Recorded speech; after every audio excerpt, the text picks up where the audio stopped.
on First Take, and it's time for a quick take on it. Big NFL news this morning. The Seahawks and Jaxon Smith-Njigba have agreed to a deal making him the highest-paid wide receiver in NFL history.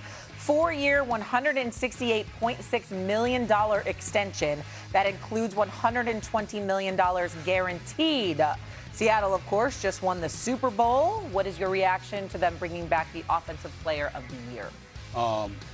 Congratulations to JSN.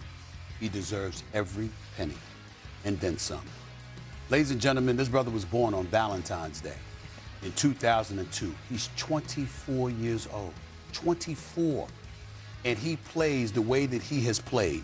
They let go of DK Metcalf. They made him the star. And what does he do? He goes from 100 receptions for 1,130 yards last year to 1,793 yards on 19 more receptions this year. Clearly the best receiver in football last season. He's 24, nothing but an upside. And you don't just get paid for what you do. You get paid for potential. An organization that says they trust in you. And when you think about the future of the Seattle Seahawks, why would you not trust Jaxon Smith-Njigba? He deserves every penny. I'm really, really happy for him. It's well-deserved, and it's after he delivered a Super Bowl championship. There's nothing to be said here. He's earned every penny. He deserves it. I didn't realize his birthday was on Valentine's Day. The Super Bowl this coming year is on Valentine's Day. Maybe he could celebrate it with another performance like this one. All right, let's go back. A championship. If you're Joe Burrow, how much time are you dedicating to learning how to play flag football? If you're a starting cornerback in the NFL or wide receiver, Devontae Smith, how much time are you going to invest in flag football? Then the other part of it is the timing of it all. Like, organizations watching that this weekend and seeing guys get twisted up on competing their butts off to try to go win. In training camp, are you going to allow your best players that you're going to need to go out there and compete to go play in the Olympics? I think it's cool as hell. Joe Burrow talked about it. A chance to compete for a gold medal is unbelievable and represent your country.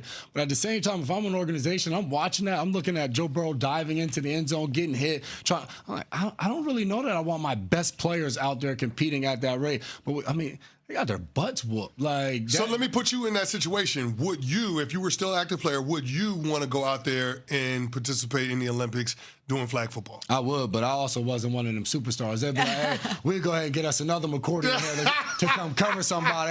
I wasn't Saquon Barkley out there. It's a totally different situation.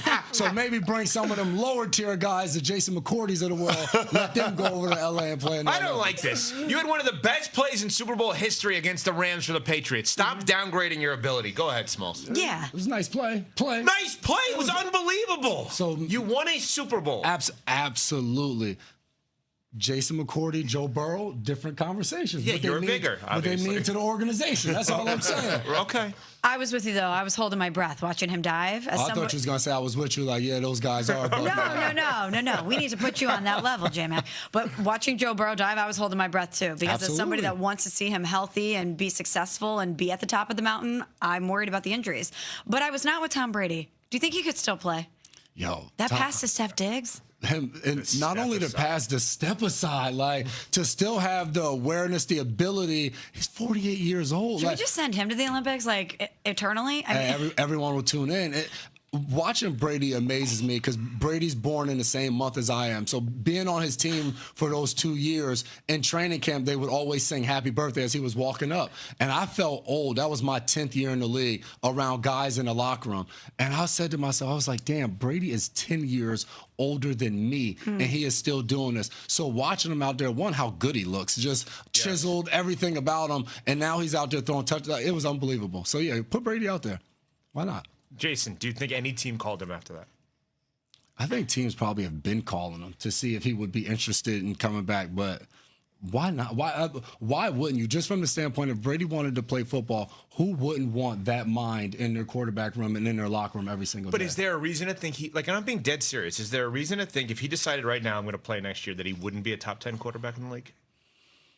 Oh, top 10 is hard because as unbelievable as he looked, that was one afternoon that he was able to go out there and play football. At 48, to have to do that 17 games and continue to come back the next week after, like, flag football, they're also not hitting him. So, exactly. It's a completely different story when you're standing in the pocket and you know Myles Garrett might be behind you and you can't do anything about it. If I'm Brady, like, I'm good. Like, I want to look good, and I want you guys to be convinced that I can still do it when I go out there and play flag football, and then I'll get back in the booth and say, yeah, if I went back out there, I'd be a top 10 quarterback. But don't actually try to do it. Yeah, that's fair. Speaking of Myles Garrett, J-Mac, one of your former teams, the Cleveland Browns, issued a proposal this offseason to the NFL that would allow teams to trade picks 5 years into the future.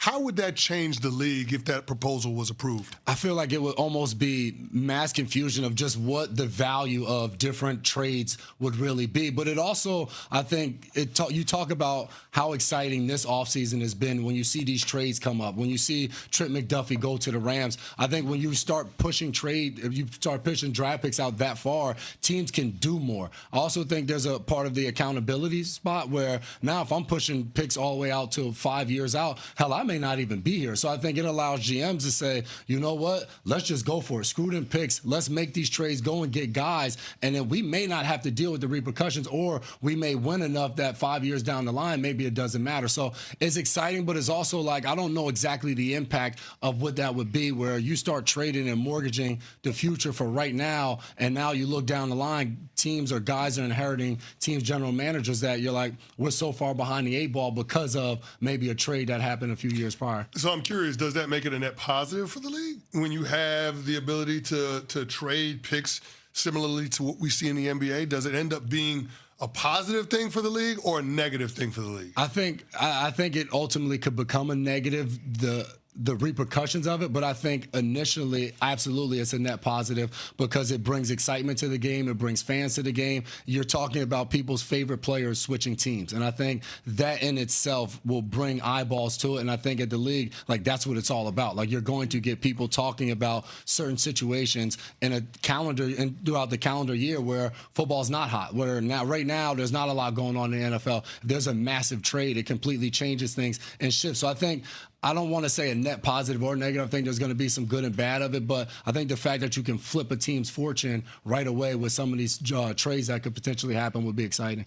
With this particular story, it's not the message so much as it is the messenger. If it was the Rams that said, hey, we said bleed those picks, look how it worked out for us. Yeah. I think a lot of us would be like, yeah, I like this proposal. The fact that it's the Browns, the living example currently of mortgaging your future and having it be disastrous for years to come, the fact that it's them that is proposing this, I don't know. That makes me take a step back and be like, the Rams seem to be more of the outlier of the team that takes the big swing, says bleep those picks, and it works out. More teams that will do this will be dysfunctional teams like the Browns that are going to do whatever it takes because they're desperate. And it might not be the right decision. And then you have a fan base that has to suffer through however many years after that without any picks or any hope. No doubt about it. And I think even for like the Browns, you think about that Deshaun Watson trade.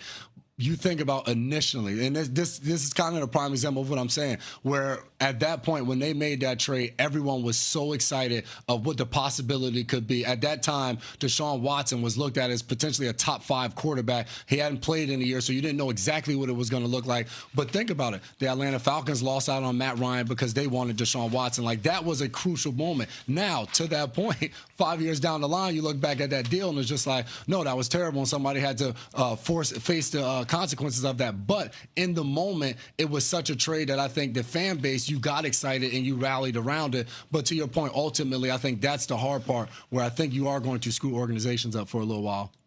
Oh, we got to revisit that on the show. We'll get to that. I don't want to do that while we still got J-Mac. I got thoughts. All right, well, J-Mac's going to be on Get Up at 8 a.m. Eastern Time. Always a pleasure.